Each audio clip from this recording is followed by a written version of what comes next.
miracle-working power of your subconscious. The power of your subconscious is enormous.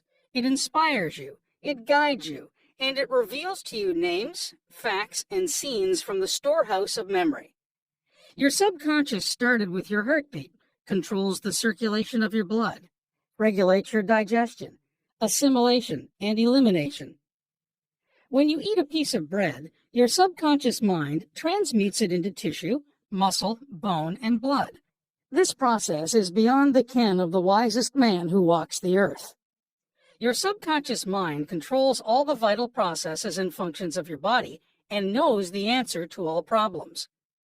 Your subconscious mind never sleeps and never rests. It is always on the job. You can discover the miracle-working power of your subconscious by plainly stating to your subconscious prior to sleep that you wish a certain specific thing accomplished. You will be delighted to discover that forces within you will be released, leading to the desired result.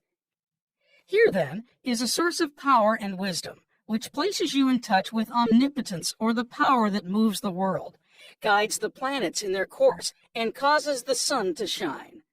Your subconscious mind is the source of your ideals, aspirations, and altruistic urges. It was through the subconscious mind that Shakespeare perceived great truths hidden from the average man of his day.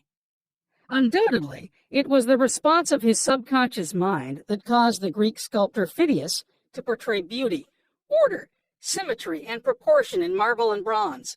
It enabled the Italian artist Raphael to paint Madonnas and Ludwig van Beethoven to compose symphonies. In 1955, I lectured at the Yoga Forest University, Rishikesh, India, and there I chatted with a visiting surgeon from Bombay. He told me about Dr. James Esdale, a Scotch surgeon who worked in Bengal before ether or other modern methods of anesthesia were discovered. Between 1843 and 1846, Dr. Esdale performed about 400 major operations of all kinds, such as amputations, removal of tumors and cancerous growths, as well as operations on the eye, ear, and throat. All operations were conducted under mental anesthesia only.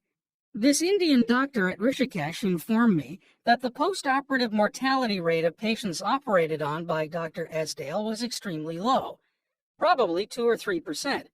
Patients felt no pain, and there were no deaths during the operations.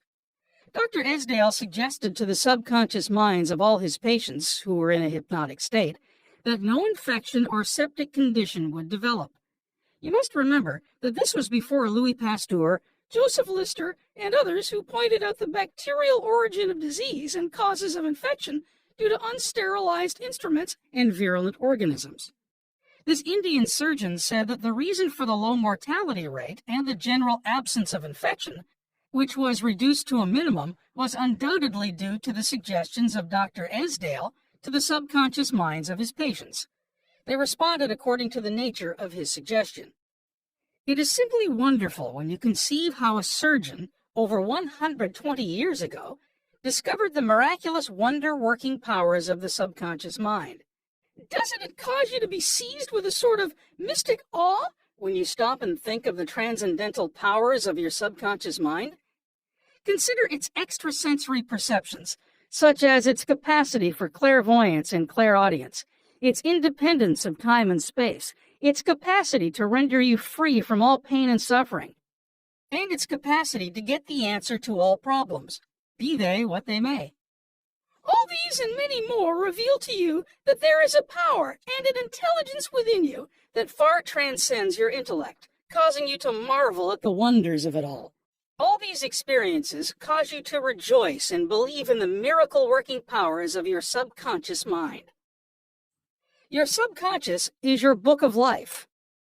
Whatever thoughts, beliefs, opinions, theories, or dogmas you write, engrave, or impress on your subconscious mind, you shall experience them as the objective manifestation of circumstances, conditions, and events.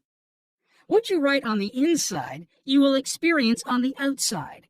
You have two sides to your life, objective and subjective, visible and invisible, thought and its manifestation. Your thought is received by your brain, which is the organ of your conscious reasoning mind.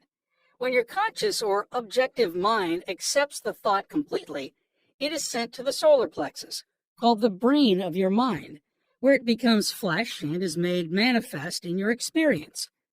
As previously outlined, your subconscious cannot argue. It acts only from what you write on it.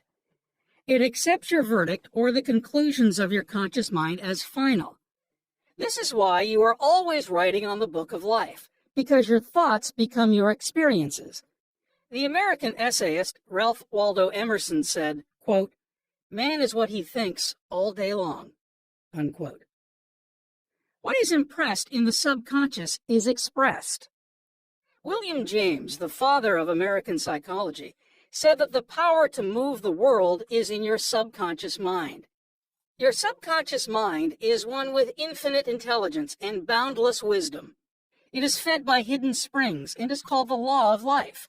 Whatever you impress upon your subconscious mind, the latter will move heaven and earth to bring it to pass. You must, therefore, impress it with right ideas and constructive thoughts. The reason there is so much chaos and misery in the world is because people do not understand the interaction of their conscious and subconscious minds. When these two principles work in accord, in concord, in peace, and synchronously together, you will have health, happiness, peace, and joy. There is no sickness or discord when the conscious and subconscious work together harmoniously and peacefully. The tomb of Hermes was opened with great expectancy and a sense of wonder, because people believed that the greatest secret of the ages was contained therein. The secret was, as within, so without, as above, so below. In other words, whatever is impressed in your subconscious mind is expressed on the screen of space. The same truth was proclaimed by Moses, Isaiah, Jesus, Buddha, Zoroaster, Lao Tse, and all the illuminated seers of the ages. Whatever you feel as true subjectively is expressed as conditions, experiences, and events. Motion and emotion must balance. As in heaven, your own mind, so on earth, in your own body and environment. This is the great law of life. You will find throughout all nature the law of action and reaction, of rest and motion. These two must balance, then there will be harmony and equilibrium. You are here to let the life principle flow through you rhythmically and harmoniously. The intake and the outgo must be equal. The impression and the expression must be equal. All your frustration is due to unfulfilled desire. If you think negatively, destructively, and viciously, these thoughts generate destructive emotions, which must be expressed and find an outlet. These emotions, being of a negative nature, are frequently expressed as ulcers, heart trouble, tension, and anxieties. What is your idea or feeling about yourself now? Every part of your being expresses that idea.